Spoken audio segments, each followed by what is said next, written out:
morning, everyone. Welcome to day 23 of the Democrat shutdown. And today, you all know, we have a special guest with us. We're delighted to welcome back to Congress, U.S. Secretary of Transportation Sean Duffy. I enjoyed serving with him during my first few years here, and we're grateful he's serving our country in this very important position right now in these very challenging times. He's a very busy guy, but he'll give us a few minutes to give you an update here in just a moment. You'll hear directly from him about the very real and consequential ways that Americans are suffering right now because of the shutdown. I just wanted to give you a brief update, and then I'll turn it over to the Secretary. But by way of review, the reason that my colleagues and I have come in here every morning now during this painful Schumer shutdown is because we have to share the facts and we have to share the simple truth with the American people. And why is that? Because the Democrats are working overtime to try to hide those facts and to try to distract from the very simple truth here. They want you to forget that just 5 Senate Democrats could reopen the government today. All we need is 5 of them. They try to pretend that their counter-proposal deal doesn't reinstate free health care for illegal aliens, $200 billion of taxpayer funds. They try to pretend that their counter-proposal would not send billions of dollars in wasteful spending for social projects in foreign countries overseas. They don't want you to look at the facts. They don't want you to look at the paperwork that they themselves filed as the counter-proposal. And they refuse to admit that this entire shutdown is one big political game to satisfy the radical Marxist base of their party. But that is exactly what is going on. And I want to be absolutely clear about this. Democrats would not have shut the government down this time if their political careers did not depend on it. And that is not some Republican talking point. That is the objective truth. If it wasn't already abundantly clear, the number 2 Democrat in the House yesterday openly admitted to that fact. Catherine Clark is the House Democrat whip. She works right under Hakeem Jeffries as the number 1 Democrat, and she was in an interview, and she said to one of your colleagues sitting here on the front row, quote, "Of course there will be families that are going to suffer, but this is one of the few leverage times we have," unquote. It's shocking to hear them say that out loud. By her own admission, she knows that the American people are suffering. Democrats know that millions of federal workers are desperate for their paychecks. They know that thousands of flights have been delayed. They know that SNAP benefits and nutrition assistance for women, infants, and children are in jeopardy for millions of American families. And yet, they don't seem to care. But you know what? Take heart, America. Take heart. Because all your suffering is for a good cause. It's for the Democrats' political leverage. That's what the number 2 Democrat said here yesterday. It is utterly shameful. The obvious truth is that only a Democrat could get away with saying such abhorrent things without the media batting its eye. I guarantee you, if the tables were turned, if the Republicans were the ones holding the country hostage and openly admitting to it, it would be absolutely explosive. It would be wall-to-wall coverage, and everybody in this room knows that. Every single mainstream media outlet, every newspaper in America, every single day would have that on the top fold as the big headline. But of course, that's not what's happening right now. Coverage of all this has been sporadic and almost every time spun to try to somehow favor the Democrats who have put us in this mess. Democrats own this. They've said so themselves, and you just have to listen to their own words. Don't listen to us. Chuck Schumer himself said infamously, "Every day of the shutdown gets better for us," meaning the Democrats. And then you had the Democrat whip here say yesterday, openly admitted, they're holding the country hostage for their political leverage. They're perfectly fine with that. They're perfectly okay with real pain being felt by real Americans as long as it helps their political agenda as they see it, as long as they can force $1.5 trillion new dollars in spending on America and get illegal aliens back on health care funded by U.S. citizens. That's their counter-proposal. And largely, so many in the media are turning a blind eye to that. Well, as I said earlier, we've stood up here every day and talked to you about some of the terribly harmful effects that the Democrat shutdown is causing on Americans. We talked about troops at risk of missing their next paycheck. The nutrition assistance for women, infants, and children is under threat. Now, SNAP benefits will not be sent to those who truly need it. But there's another very important group of federal employees that we want to highlight today because they also aren't getting paid and the consequences are being felt around the country. Air traffic controllers, some people call the policemen of our skies, they have been showing up at work without pay. And news reports have suggested that these men and women are seeking outside employment just to keep their families afloat. Some of them are working these long shifts, and then they're hopping in a car and driving for Uber, or they're delivering for DoorDash all night. And you just have to think about what a heavy thing that is. These men and women have one of the most stressful jobs in America. They cannot be 99.5% accurate or 99.9% accurate. They have to be 100% accurate 24 hours a day, 7 days a week. And now they're being forced to work longer hours, take on multiple jobs, and maintain the same level of excellence, again, all while Democrats hold their paychecks hostage. This is what one air traffic controller said in their own words in an article, quote, "The financial anxiety doesn't just hurt morale, it directly affects safety. When someone responsible for thousands of lives a day is worrying about whether they can pay rent or feed their kids, focus suffers. Controllers were already underwater with pay and staffing before the shutdown, and now we're drowning," unquote. As a reminder, and this is pretty ominous, but you remember the article a few days ago where the Democrats were quoted saying they won't reopen the government unless, quote, "planes are falling out of the sky," unquote. We pray to God it doesn't come to that, obviously. But the longer the shutdown goes on, and as fewer air traffic controllers show up to work, the safety of the American people is thrown further into jeopardy. Now, I'm heartened that we have a leader like Secretary Duffy. He has an extraordinary team. We have extraordinary air traffic controllers in this country, and they are maintaining the safety against incredible odds.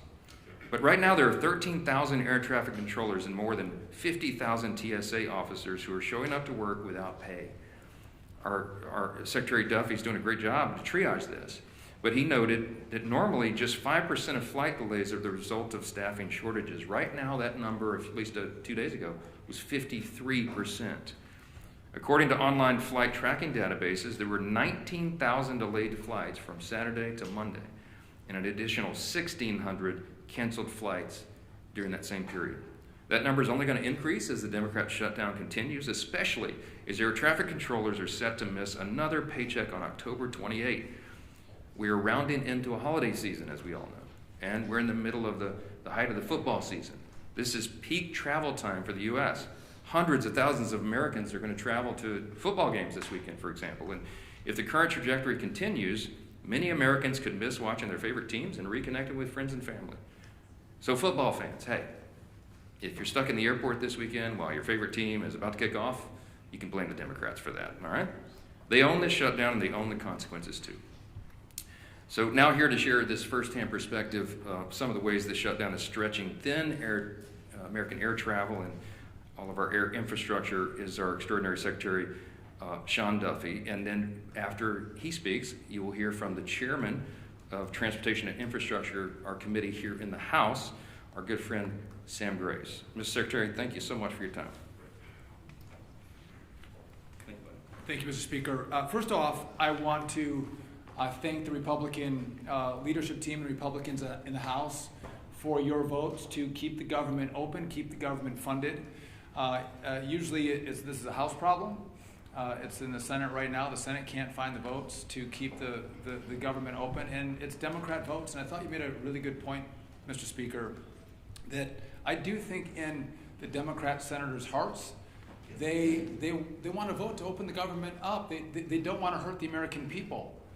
But we've seen they have a radical base, a base that's out of control. And if they vote to open up the government, what's going to happen is they are going to be primaried. They are going to be attacked. Maybe their funding might dry up. And so this shutdown is not about the American people, not about the pain that America experiences because of the shutdown. This is because Democrats are concerned about their own hide, and they've sold the country to the most radical element of their country. And I think that's really shameful. It's too bad. I also want to thank the Congress, led by Sam Graves. Many of you have seen what's happened with our air traffic control system. It's old, it's antiquated, it's safe, but it has to be massively rebuilt. We need a new system, and I want to thank the House for leading that effort. We've asked for $31.5 billion. We got a down payment of $12.5 billion to begin that really important work. Before the shutdown, we have crafted our teams in a way that can keep that work moving forward. It doesn't stop during the shutdown because, again, 6 months from now, you all won't care that Democrats shut the government down. You'll want to know what the results are and the progress of building this new system. So that is still operational.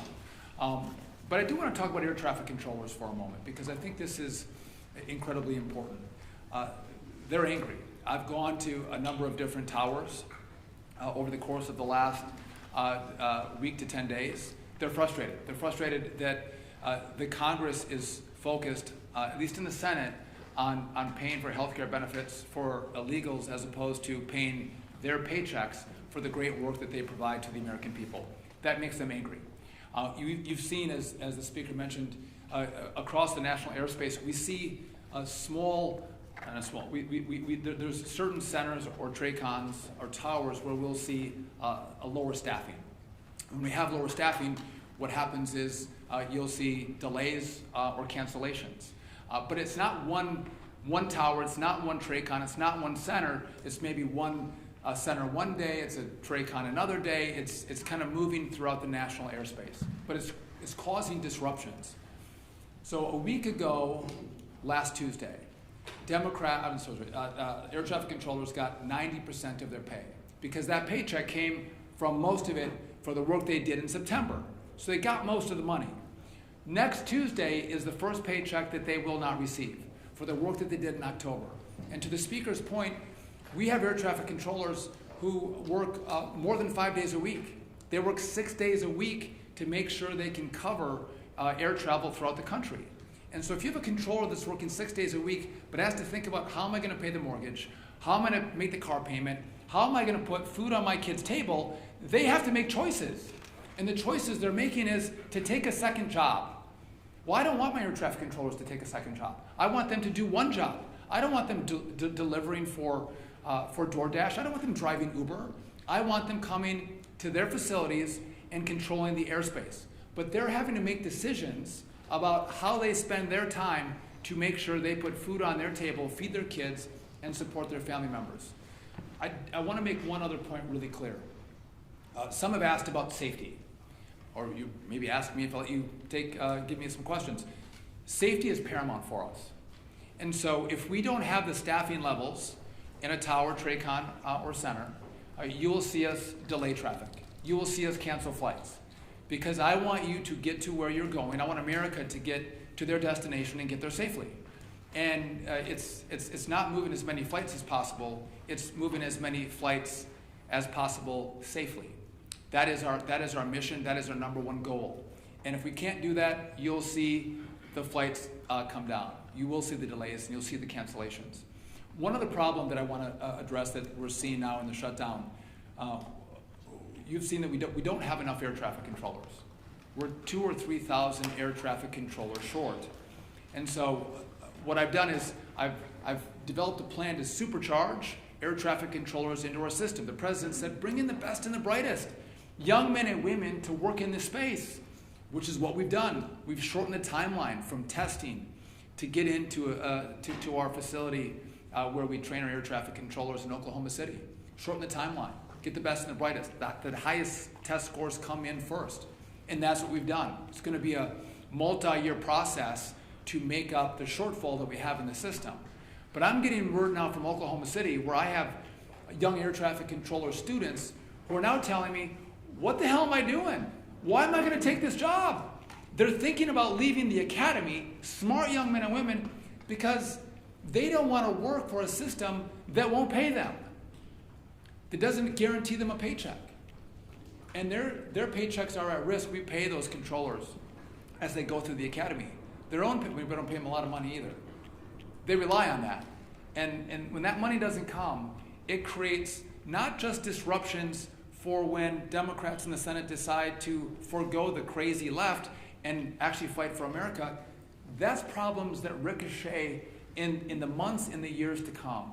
And I think it's important that we tell that story because if we don't, I think that you can give the Democrats a pass. We have to talk about the real consequences of what this shutdown does, talk about who we're fighting for, and why this matters. To, again, open up your government. Open it up. It's easy. And then sit down and negotiate. Have a conversation. But to allow the radical element in the Senate to hold America hostage, I think would be shameful. That's not how we operate. We don't negotiate when that is the structure set by Democrats. So I'm all in favor of making sure this funding comes. Let's open it up. Let's have a great conversation. Let's figure out where we go forward. And I think that would be the most common sense approach. But I'll just tell you this. I want to reiterate, we are all about safety. And we will make sure we work every day on that part of our job. But again, I can't guarantee you that your flight's going to be on time. I can't guarantee you that your flight's not going to be canceled. It's going to depend on our air traffic controllers coming in to work every single day. And again, my message to them is, one, thank you for coming and working. We appreciate that. Come to work, even if you don't get a paycheck. We need you to come to work. But if they do not, we'll know whose fault it is. And I just want to say, as I introduce Sam Graves, Sam has been a champion in the airspace. The industry loves him. No one has done more to drive this reform of how we build a brand new air traffic control system, thinking it through, driving it through the Congress, making the sales pitch than Sam Graves. And I couldn't be more grateful for his friendship and partnership. And so I think Sam is going to go right now. And I appreciate the leadership team here as well. Even guys from Minnesota are okay too. So thank you. Thanks, Mr. Secretary. As Chairman of the Transportation Committee, I do want to point out what has already been pointed out, and that is our skies are safe. They are very safe for folks to travel and for folks to be able to get to where they need to go. And I do want to commend our air traffic controllers straight up, because, and this just goes to show you just how steadfast they are. They're showing up for work, they're doing the job, and they're making sure that that our skies stay safe. I've got a number of good friends who are air traffic controllers, and they have expressed extreme frustration because of this situation. They're worried about getting paid. They're worried about, as was pointed out, meeting that mortgage and being able to make the car payment or whatever the payment is that they have to do, or take care of their family. Something as simple as that.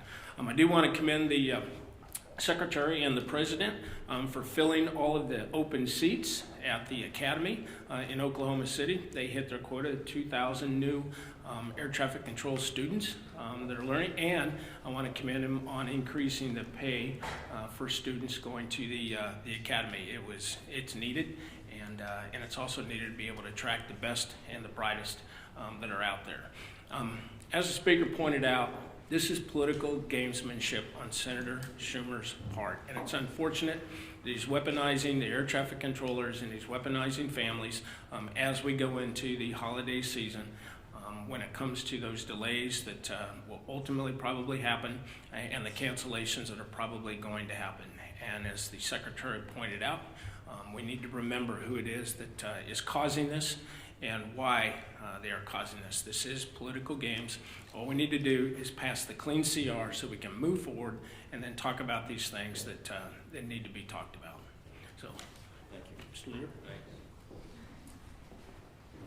Thank you, Sam. I appreciate the job that our Chairman of the Transportation Committee is doing. Really appreciate the job that our Secretary of Transportation, Secretary Duffy, has been doing, and especially want to thank those air traffic controllers who are showing up to work. Work that even in normal times is an incredibly stressful job. You know, as you can imagine, at any airport in America, but especially the busy ones, you might have dozens of flights coming in and out every single hour. And their job is to manage those flights so that everybody on those planes lands or takes off safely and gets to their destination safely. That's their job, that's their priority, it's their passion. And yet, when you add to that, again, in normal times, an incredibly stressful job, when you add to that the uncertainty of whether or not they're even going to get paid, while they still have the obligations of paying their house note, their rent, their car note, putting food on the table, adding that extra level of stress to an already stressful job is really straining the system. And so, as Secretary Duffy talked about, Some have taken to get second jobs, jobs that take them away from their current job. It's led to flight delays. It's led to real hardships for American families. As we're approaching Easter, Thanksgiving in just a couple of weeks, imagine you're planning your Thanksgiving vacation to go see your family somewhere else, maybe a kid returning from college to go see their family for the first time in a few months, and you don't know if the flight is going to be scheduled, if the flight's going to be on time, if you're going to be able to make it home. This is unnecessary, and people are starting more and more to ask the question, why is this going on? Why do Democrats continue to vote no? Not on a bill that solves all of our differences, a bill that just keeps the government running, puts the food on the table of those air traffic controllers while we negotiate our differences.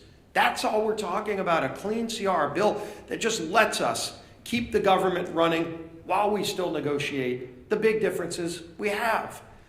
And more over the last few weeks, you've heard Democrat senators say it out loud while they're casting no vote after no vote after no vote. Hundreds of times, by the way. Over 600 times, Democrats in Washington have voted to shut the government down. Think about that. Over 600 times between the House vote, the Senate votes over and over again as if it's just some repetition. All it takes is 5 Democrat senators to have the courage to say, let's just open the government back up again so we can negotiate our differences. But they're starting to say publicly what we've said out here, what they've been saying privately, is they're scared to death of their far left radical base. That's why the Democrats did it. It has nothing to do with policy differences. That's what we can negotiate when the government's open. And everybody knows that. And so why are they doing it? And here we go. And you heard the speaker talk about it. But you had the House Minority Whip. Quote, shutdowns are terrible, of course. There will be families that are going to suffer, but it is one of the few leverage times we have. Leverage. Yeah, sure, they're okay with people suffering, but boy, does it give them leverage. For what? To appease their radical base, to show their radical base they're fighting Donald Trump. So they've made the calculation it's okay to cause suffering to families. Schumer, of course, quote, every day gets better for us. Who's us? It sure isn't the American people. It sure isn't those air traffic controllers who are working 6 highly stressful days managing safely our air traffic control system while then they leave that job to go drive for Uber or for DoorDash. That's not a better day for them, but boy, Chuck Schumer's happy. Bernie Sanders, quote, you reopen the government and we lose our leverage. That's what this whole shutdown is about. Close quote. That's Bernie. Leverage. You hear it over and over again. The American people, especially federal workers, are considered by Democrats to be leveraged, to be pawns in their game. Senator Coons, quote, the point of this shutdown is not just suffering for suffering's sake, but to make a point. What point? A point that you can cause suffering on other people so you can get leverage to go back home to Los Angeles or San Francisco or New York City and show the socialists, look at me, I've made Donald Trump, have to go and move some money around to figure out a way to pay federal employees. I'm creating chaos in Washington. That's what they want to do. That's their leverage. So they can get some pat on the back from socialists and Marxists who want chaos in America. It's disgraceful. And everybody knows it, but they don't care. They don't care because as long as they're appeasing the radical base, that's what their leverage is all about. The American people to Democrats are considered pawns for leverage to go and make the far left radical base look like they're fighting Donald Trump. And I'm going to finish with this.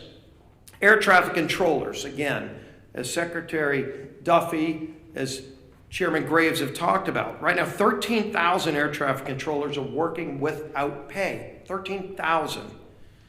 Some of our air traffic controllers who work 6 days a week, or you've heard it, driving Uber, doing all these other things. Nick Daniels, The president of the Air Traffic Controllers Association said, quote, "To think that somehow we can live with, you'll get paid eventually, that doesn't pay the controllers. That doesn't pay the mortgage. That doesn't pay gas. That doesn't pay the food bill."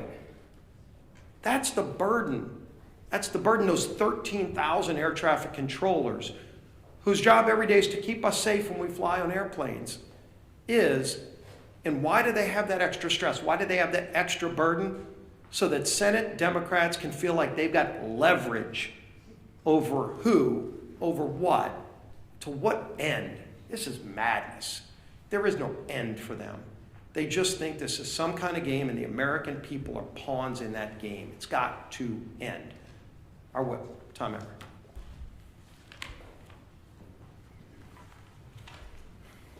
Shutdowns are terrible.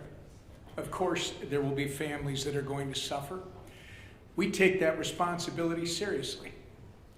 But it is one of the few leverage times we have. You've heard that 3 times now. A direct quote from the number 2 Democrat in the House, Catherine Clark. Meanwhile, in Massachusetts, which is Catherine Clark's home state, 45,000 federal workers are being forced to figure out how they're going to pay their bills next week. More than 1 million SNAP enrollees and 123,000 women, infant, and children who require nutritional assistance, they're going to be impacted, Catherine. Telehealth services and a home hospital program have been put on pause. Tens of thousands of travelers who come through Massachusetts airports are at risk of experiencing flight cancellations and delays, as you heard from the Secretary this morning. Obviously, we can go on and on about the ways people in Whip Clark's home state and across the country are being forced to suffer because the Democrats refuse to reopen the government. But they don't care, because to them, suffering is leverage. To them, this is one big political game. It doesn't matter that millions of Americans are hurting because, as Chuck Schumer says, every day gets better for us. What a disgusting, despicable mentality to have. The truth of the matter is, Democrats could end their shutdown madness today if they would simply do their jobs. All they have to do is stop playing politics, pass our clean CR, and reopen the government for the people they were elected to serve. We're going to continue giving them opportunities to do the right and reasonable thing. The question is not whether they are able. The question is whether they are willing. I hope they come to their senses soon. But until then, we're going to hold them to account, and we expect everyone in this room to do the same. Lisa McClain. Thank you, and thank you, Sam, for being here today, and thanks, Secretary Duffy, for being here as well to talk about the reality of the air traffic controllers and the American people. The American people deserve the truth. Republicans are out there serving the American people, while Democrats are using suffering of the American people as leverage. And let me say that again, because I believe it is warranted. Republicans serve, Democrats use.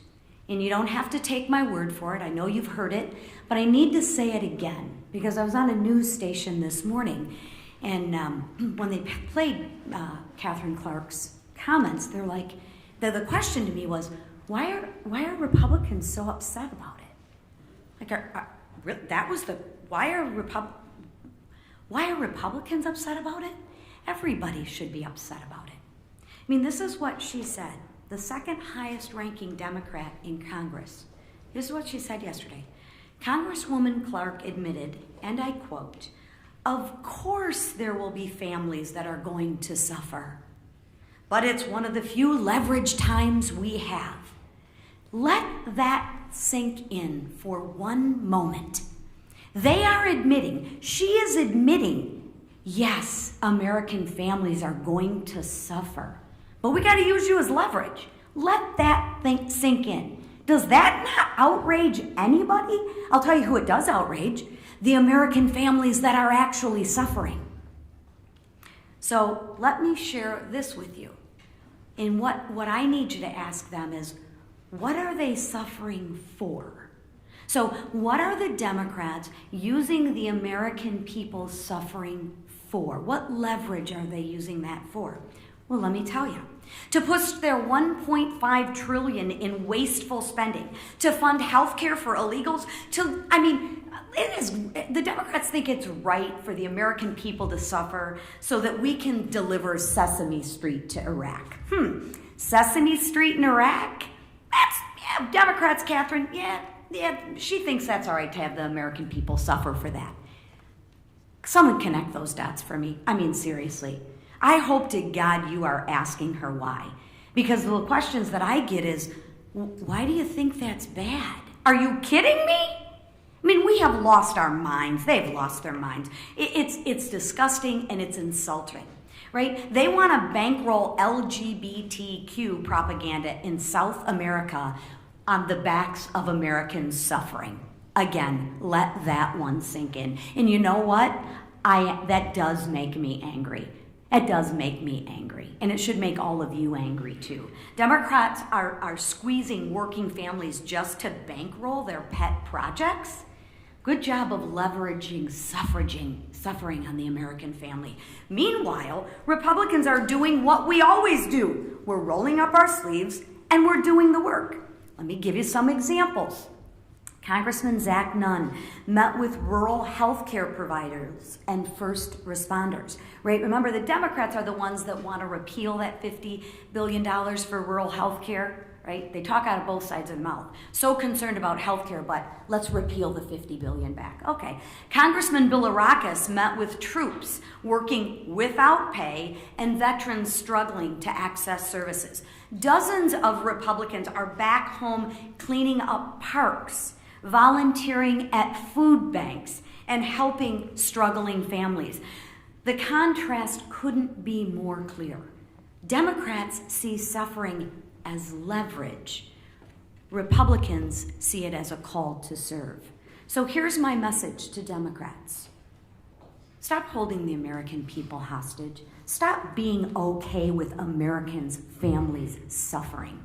Stop playing games. Open up the government. Get back to work, and get back to work to serving the people who actually elected you to do your job. Thank you. All right, a few questions? Manu, go ahead. You said yesterday you were still trying to get the details of this $230 million the president has asked for the Justice Department to pay for his legal bills.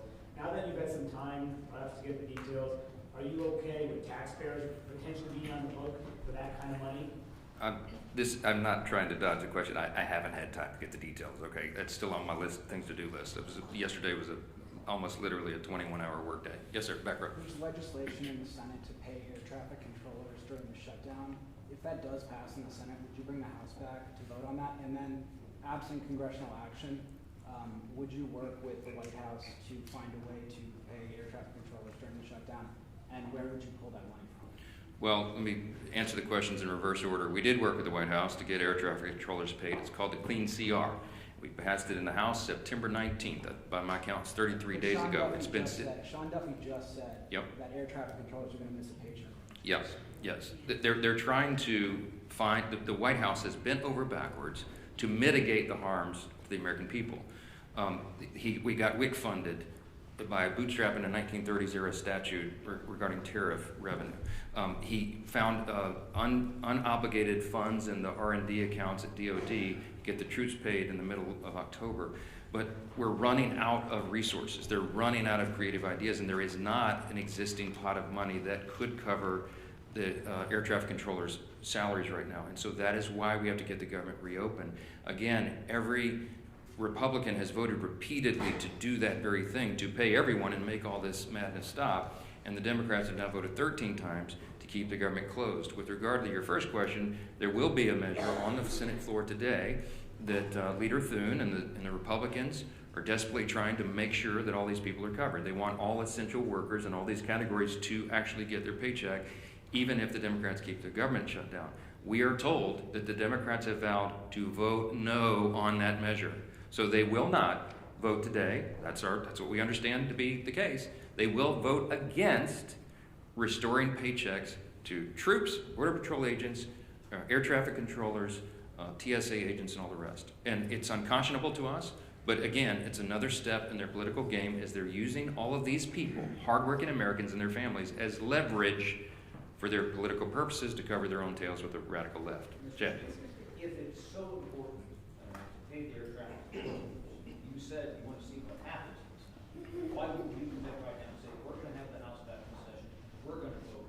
Because you know as well as I do, sometimes when one body moves something, it gives emphasis to the other body. Well, no, I don't know that. We just demonstrated it's not true, Chad. We passed the CR to get everybody paid. If I brought everybody back right now and we voted on a measure to do this, to pay essential workers, it would be spiked in the Senate. They're going to show you this afternoon that they would spike that bill. So it would be a waste of our time, and it would take the pressure off Chuck Schumer to get his job done and open the government again. This is what's so infuriating to us. Yes, sir. You said yesterday that this needs to be assessed on a day-by-day basis. Now we're on day 23. Has the needle moved at all during the last 24 hours, and what's it look like the next week or so? Well, look, we do assess it day by day, hour by hour, because if you remember, the original CR was going to extend and allow 7 additional weeks for us to finish the appropriations process to November 21. Well, now they've eaten up, the month of October, and we're getting closer and closer to that deadline, and so it is something that we take into account. It's a day-by-day evaluation. I will tell you that appropriators are working right now, even though we're not on the House floor, and they're preparing the next batch of bills, and there's discussions going on at the leadership level and among appropriators across chambers and across the aisle, because they're serious people that understand we have to do serious work, and so we continue to evaluate it. But our plea today is to the Democrats: please, 5 centrists in the Senate, do the right thing.